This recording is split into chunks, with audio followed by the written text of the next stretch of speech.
si Linda Walker, isang mahirap pero matalinong high school student sa probinsya ng Brookshire. Ang pinakamalaking pangarap ko ang makapasok sa Luminara University, makapasa ng civil service at magka-residency.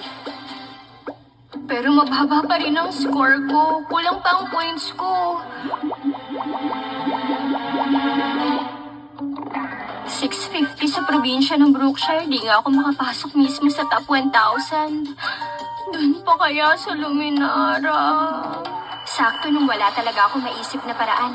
Biglang may dumating na magandang balita. Rich kid pala ako sa capital city. Napagpalit pala ako nung pinanganak kami. Nananaginip ba ako? Miss Walker. Miss Walker! Ay, Dito po.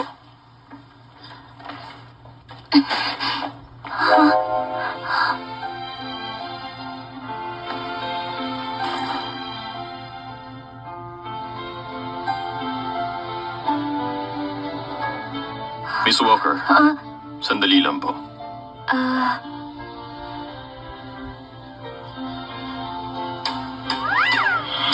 Linda Walker, ang ginagawa mo? Magda-drop out ka?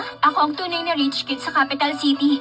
Kawawa kasi nung pagpalit ako nung pinanganak ako. Doon ako magka-college exam. Capital City? Linda, sa mga nobela, laging todo suporta ang mayayamang magulang sa peking anak. Ingat ka, ha? Huwag kang mag-alala. Wala akong pakialam kahit hindi nila ako gusto. Ang habol ko, residency. At hindi pamilya. Pagkatapos ng exam, babalik ako ha. Residency. Heto na ako. Nancy! Nancy! Nancy! Nancy! Nancy! Nancy! Mama! Papa! Aalis na lang po ako. Hindi ako bagay sa pamilyang to. Nancy, tama na. Huwag kang matakot. Wala siyang panama sa pinalaki kong anak ng 18 years. Siguradong ito si Mrs. Lewis, ang totoong nanay ko. Dito na lang muna siya. Kahit ayaw namin sa kanya. Pero subukan niyang api-apihin ka. Pag nag-18 naman siya, palalayasin namin siya. Mukhang itong pangalawang kapatid kong si Joseph. Ano ba? Huwag ka nga mag-aasal, bata. Mapapahiya pa tayo sa ibang tao. Yung seryoso at kalmado, na may malalim at malamig na boses, siya ang Kuya Charles ko. Ay, ito pala yung sinasabi nilang showing who's boss?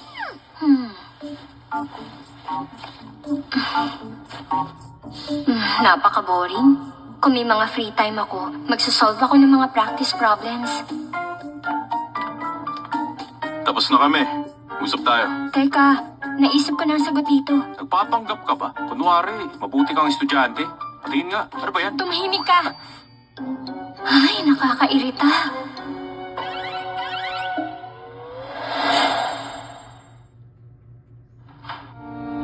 Linda, next time, huwag ka nang mag-aral sa sala. Masyadong mababa ang mesa, di komportable, tsaka hinihintay ka ng lahat. Sorry, akala ko nagkwekwentuhan pa kayo. Wala kasi akong sariling kwarto, kaya dito na ako nagsulat. Ba't di mo sinabi na dumating si Miss Lewis? Pasensya na po yung master. Kasalanan ko po. Mama, sorry po.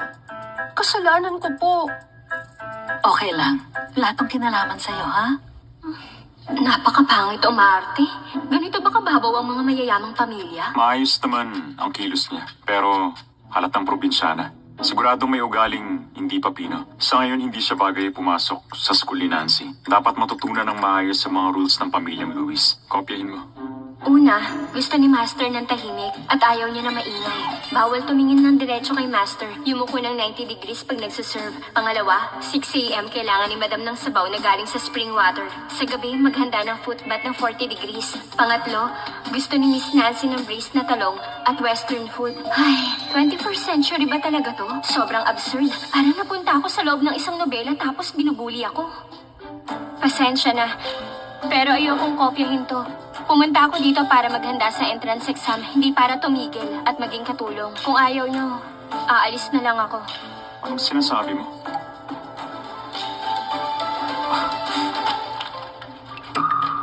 Nagkamali lang ang butler. Naibigay sa'yo ang pangkatulong. Huwag ka na magalit. Kung gusto mong protektahan si Nancy, kailangan mo talagang magsakripisyo. Pwede ba akong humingi ng kapalit? Pwede naman. Gusto ko sa school ni Nancy.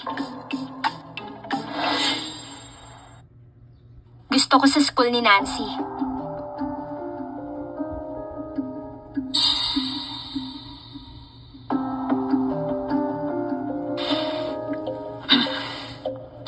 Okay. Sige. Dumikit ka lang kay Nancy at huwag ka manggulo. Nabalitaan ko ang mga teacher daw dito. Puro top grads ng Luminara University. Siguradong tataas pa ang grades ko nito. Pa, napag-usapan na natin na mas mahal mo si Nancy. Ba't pagdating ni Linda, si Nancy ang mas kawawa? Kuya, tama na. Hindi naman talaga sa akin to eh. Linda, hindi ako makikipag-away sa'yo. Aalis ako sa pamilyang to. Uy, wag. Ikaw ang totoong Nancy Lewis. Ako yung sampid lang dito. Naku, hindi ah. Dito na talaga ang bahay niya. Huwag mo siya paalisin. Ikaw ang nag-iisang Nancy Lewis. Totoo yun.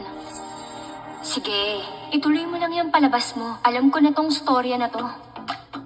Spring ng ika-4 na taon ni Julia. Charles, Si George Kuya. Taylor na demote. Hindi itong bahay ko. Sumunod Hindi sa na akin taon, to. kumandang pamamahala Nancy, niya. At ang Huwag lahat ka naman ay magsalita ng umunlad. ganyan. Kapatid ka namin kahit anong mangyari. Nirenovate niya ang Grandview Tower. Tama, sabay tayong lumaki. Ito ang tunay mong tahanan. Linda, ang papa't mama ni Nancy, ang nagpalit sa inyong dalawa, inosente din siya. Itong bahay niya. Kaya, pwede bang makasundo mo siya? Hindi ba, siya ang dapat na tanungin niyo? Wala akong say sa pamilyang to. Bahala siya kung magiging fair siya. Ano ha? Na di kami fair sa'yo? Baliw na tong lalaki na to. Ano yung tingin na yan?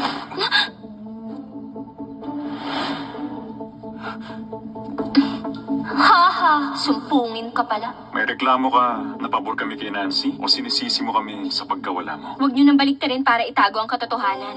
Alam ko namang pabor kayo sa kanya. Sa ampunan, marami rin ako mahal doon. Pag may conflict ka sa kanila, sila rin ang kakampihan ko. Pero Pero ano, si Nancy ang poprotektahan namin. Di ikaw, di ka namin kilala. parang ang hirap naman nilang kausap. Kayo kasi ang nagpalaki kay Nancy. Kaya naiintindihan niyo siya. Kung talagang gusto niyang umalis, mag-empake na siya at umalis na. Kaya wag niyo akong piliting mamili. So ngayon, gusto mo ba talagang umalis?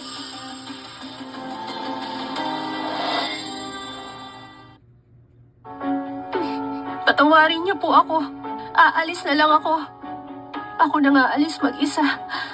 Okay, dahil mukhang sincere ka, tutulungan kita. Excuse me, saan dito ang kwarto ni Nancy?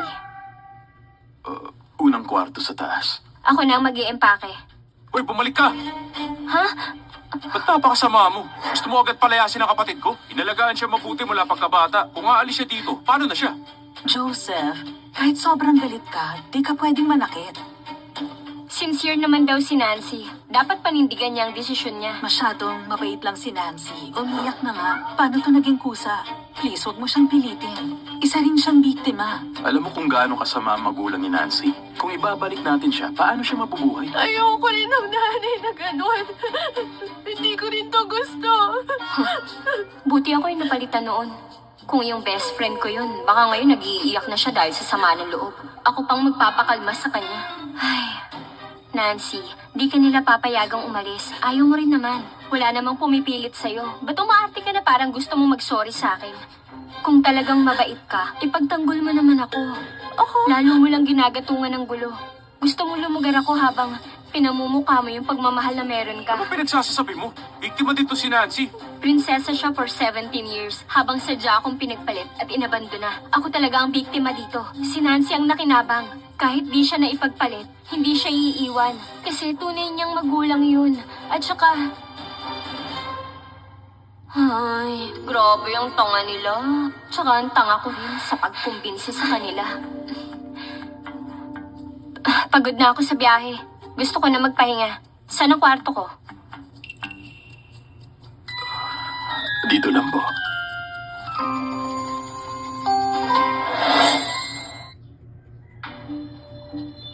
Linda, marami na tayong nakitang kwarto ngayon. Alin din ang gusto mo?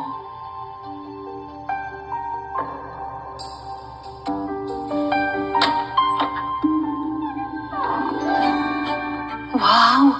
Ang laki nitong kwarto. Dun sa bahay ang puna nun. Kami ng best friend ko. Sa storage lang kami natutulog. Tapos sa school naman, 12 kami nagsishare sa dorm. Dun sa bahay ni Lola, meron akong maliit na kwarto. Sa dami ng kwarto dito, alin ba ang dapat na piliin ko?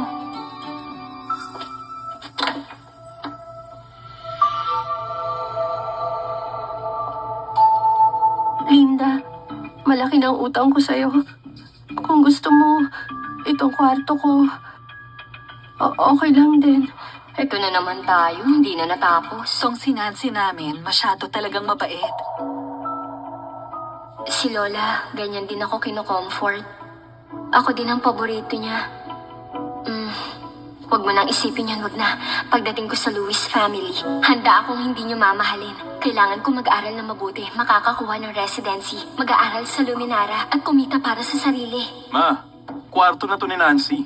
Sa dami ng kwarto na pagpipilian, ito pang kukunin niya. Di biro ang pinagdaanan ni Linda, pero babawi tayo sa kanya. Di pwedeng baliwalayin si Nancy. Sa'yo na yung kwarto na yan. Sa susunod, kung hindi ka naman willing gawin, huwag ka na magpakitang tao. Hindi Hindi naman, Mama. Hindi ganun. Pare-pareho naman ang design ng kwarto. Yung nasa taas na lang ang kukunin ko. Magandang location. Tsaka tahimik. Okay mag-aral dun. Pareho lang talaga. Di lang talaga namin alam ang mga design na gusto mo. Pag nakasettle ka na, sabihin mo lang kung anong gusto mo para ma-add namin. Okay. Linda, pwede mo na ba akong tawagin na Mama?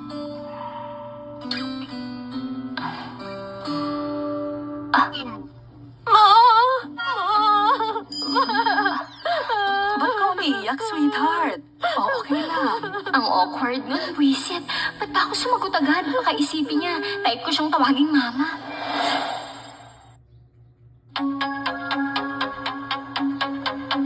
Ay, sa wakas, makakapag-aral na ako sa Capital City. Siguradong tataas na yung score ko na 700 points.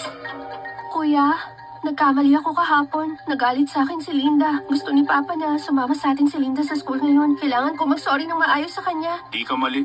Huwag kang mag-sorry. Tara, dali na. Ha?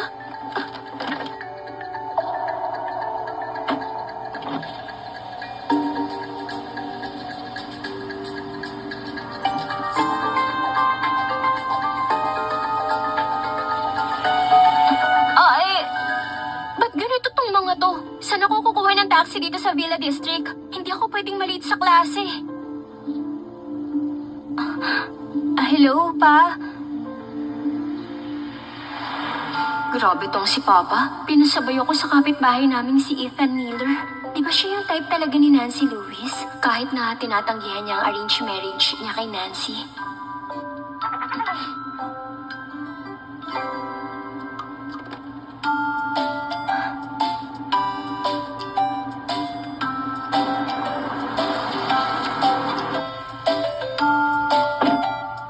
Salamat, Sa susunod, doorbell ka lang kapag may need ka.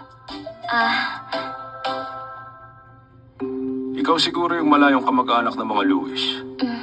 Nasabi sa akin ni Nancy, ang sitwasyon mo. Mahina ang foundation mo. Baka hindi ka makahabol sa enhancement class. Di mo kayanin. Regular class ka muna. Regular class? Tama. Sige, maliitin niyo ako. Di niyo ako mapipigilang matuto. Kahit sa regular class ako. Lahat ba dito makakalampas ng 700 points? Excuse me, ano pong score for enhancement class? 600. Yung score po ni Nancy Lewis.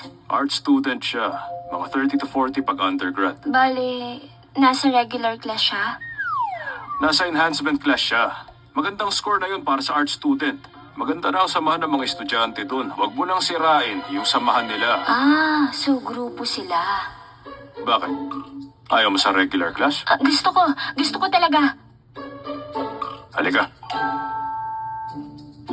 Ay, kung magsasama kami ni Nancy sa klase, baka maloka ako. Pero kahit na, dapat may record sila sa dati kong school. Ba't si Nancy agad ang pinaniniwalaan nila? Ba't naging weird ang mundo ko simula nung nahanap ko ang totoong pamilya ko? Miss Perry, busy ka ba? Eto na yung transferee.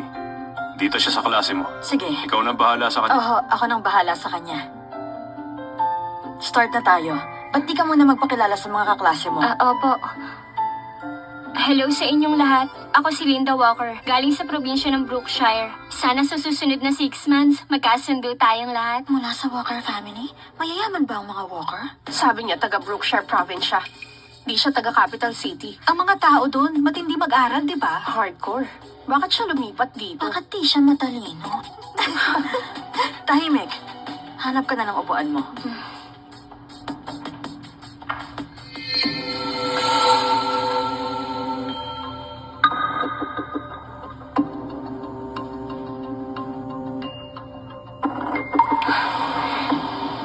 Maganda tong pwesto ko. Malapit sa teacher. Tahimik pa. Walang istorbo. Okay, mga bata. Buksan na ang textbook nyo sa page 103. Ayos, nakasettle na ako. Oras na para mag-aral para sa college exam.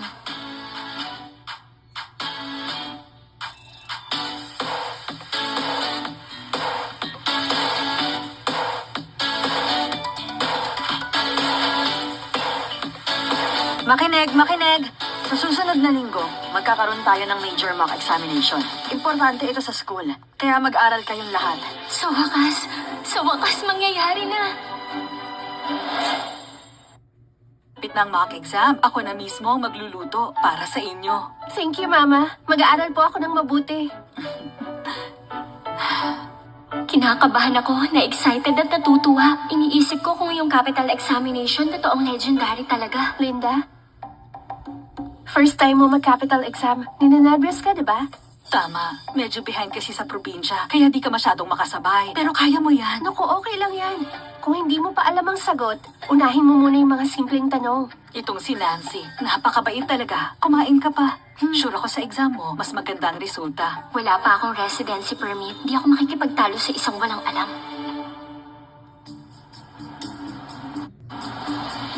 Linda, ba't di ka na lang sumabay papuntang school? Huwag mo nang guluhin si Ethan. Alam niya na yung crush niya ang laging nagdadrive para sa akin. Nagsaselo siya? Okay lang. Linda, ngayon ang mock exam natin. Bakit nang memorize ka pa rin? Huwag mong sabihin, nagka-cramming ka ngayon. Anong sinasabi mong cramming? Efficient sprint review ang tawag ng teacher namin dito.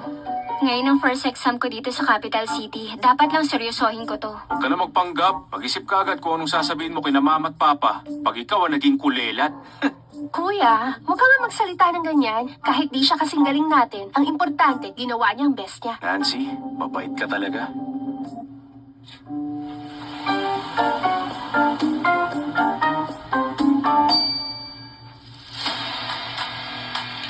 Ha? Capital exam, capital exam, capital exam! Kaya pala nasabi ng best friend kong graduate na, nagbibigay ng sobrang confidence tong capital exam. Ganito pala yun. Simulan nyo na ang exam. Ngayon ipapakita ko sa inyo ang lakas ng estudyanteng walang tigil sa pag-aral at sa pagmemorya. Galing ako sa Brookshire. Ang score ko mataas pa sa 650 points na walang adjustment. Ako sa Brookshire. Ang score ko mataas pa sa 650 points na walang adjustment. Hindi ako nagpapahinga. Gising ng 5 a.m., tulog ng 1 a.m. parang robot. Ito na ang pinakahihintay kong moment to shine. Tong student sa regular class, natapos agad. First time kong matapos ang exam na hindi nahilo o napagod. Dapat okay ako sa mga Louis para sa capital exam para makuha ko ang residency. Ma'am, tapos na po. Capital exam paper, tapos! Pa, lalampasan daw ni Nancy ang admission score. Maganda ka na ng magandang regalo, ha? Kuya, tumigil ka nga dyan. Mas madali lang ang test ngayon. Itong si Nancy natin, magaling talaga.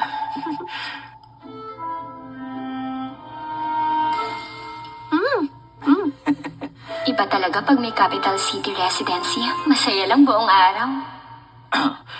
Linda, kumusta ang test kumpara sa dati? Para sa taong dependent sa gobyerno para lang makapasok, ano pang aasahan mo? Di lang naman pag-aaral ang importante sa buhay, my dear sister. Baka may ibang talent ka pa. Kumakain tayo. Tanggalin mo nga headphones mo. Hindi dapat ganyan. Ako bang kausap mo?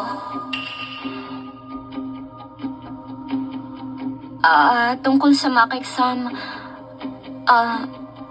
bago ang mga tanong, pero hindi naman ako nahirapan. Tingin ko okay naman. Linda Walker, ano yung pinagsasabi mo? Mabuti confident si Linda. Kakalipat lang niya galing sa Brookshire Province. Di pa siya sanay sa mga exams dito. Ay, konting practice papers pa lang. Ang yabang na. Napaka-fake. Ang labo ng mga to. Wala ba silang records ko dati? Ba't parang wala silang alam tungkol sa akin? nila ang information ko, pero konti lang ang alam nila sa akin. Mukhang wala silang paki sa akin. Ay. Bahala na. Konting pasaring kapalit ng capital residence permit. Okay lang. May tatapusin akong homework. Aakyat na ako. Kahit anong effort mo sa mga problema, wala pa rin silbi. Di ka level ni Nancy. Busog na rin ako. Kain lang kayo. Sino yan?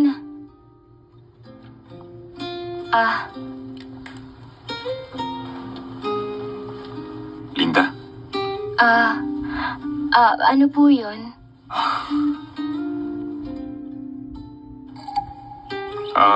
meron din si Nancy nito. Ginawa to ng lola mo nung araw na ipinanganak ka.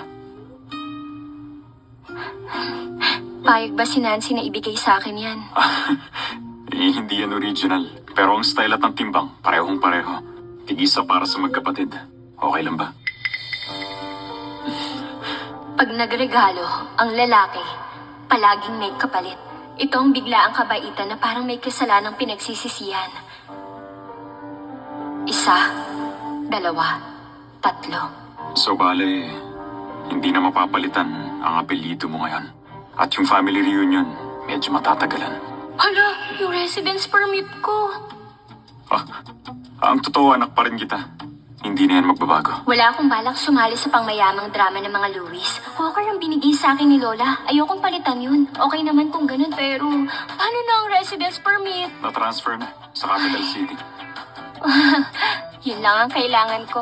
Gusto kong mag-focus sa pag-aaral ngayon. Yung ibang bagay, tsaka na lang natin pag-usapan. Ba't ang kalmado niya sa lahat ng ito?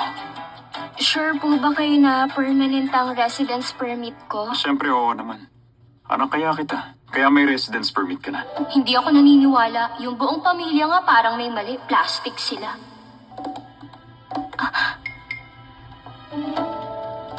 Manumpa ka. Gayahin mo ako. Pag di ko tinupad ang pangako ko, mapabankrupt ako, iiwan ang pamilya. O ikaw! Okay. Mag-aaral na ako. Pahinga ka na rin. Matulog ka na maaga. Mahimbing na tulog. Teka.